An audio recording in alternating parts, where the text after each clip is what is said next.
ডাইনিংটা এখান থেকে এতটা আছে 16 ফুট, আর এখান থেকে এত আছে 18 ফুট। সামনে বেসিন পয়েন্ট, বেসিন পয়েন্টের পাশে করা আছে ওয়াশরুম, তার পাশে আছে কিচেন।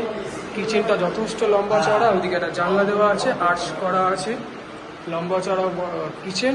অ্যান্ড এদিকে আছে ওয়াশরুম, অ্যাটাচ ওয়াশরুম হিসেবেও যথেষ্ট স্পেস আছে, লম্বা চড়া, শাওয়ার লাগানো, কোমর বসানো সমস্ত ফিটিংস রয়েছে। অ্যান্ড পরপর দুটো রুম আছে, দুটো রুমের সাথে অ্যাটাচ দুখানা ব্যালকনি করা আছে, তা দুটো রুমই দুখানা ব্যালকনি।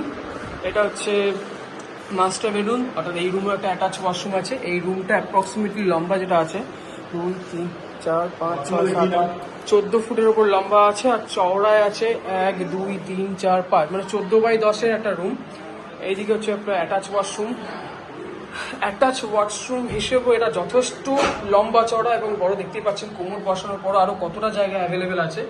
এখানেও একটা শাওয়ার বসানো, কল বসানো সব কিছু আছে। একটা খাট রাখার পরও এতটা অ্যাভেলেবেল স্পেস এখানে পাওয়া যাচ্ছে। একটা খাট, একটা ওয়ার্ড্রপ রাখার পরও আরও অনেকটা স্পেস অ্যাভেলেবেল আছে। সব থেকে বেস্ট পার্ট যেটা বলেছিলাম, দুটো রুমের সাথে ব্যালকনি। ব্যালকনিটা দেখুন লম্বা কতটা, এখান থেকে শুরু করে অ্যাপ্রক্সিমেটলি এত বড় একটা ব্যালকনি রয়েছে।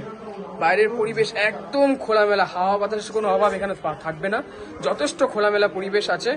আর এই রুম থেকে আমরা এখান থেকে বেরালাম, এখান থেকে বেরিয়ে এখানে ঢুকলে আরেকটা রুম পাওয়া যাচ্ছে। এই রুমটাও যথেষ্ট একদম মানে খুব ছোট বলবো না, সাইজ যেটাও আছে 1, 2, 3, 4, 5, অর্থাৎ 10 ফুট, আর 1, 2, 3, 4, 5, 6, 10x12 একটা রুম, 10x12 রুম। আর ওইদিকে রুমটা ছিল 14x10, আর ডাইনিং আছে 18 ফুট বাই 16 ফুটের, যথেষ্ট লম্বা চড়া একটা স্পেসিয়াস ফ্ল্যাট আছে।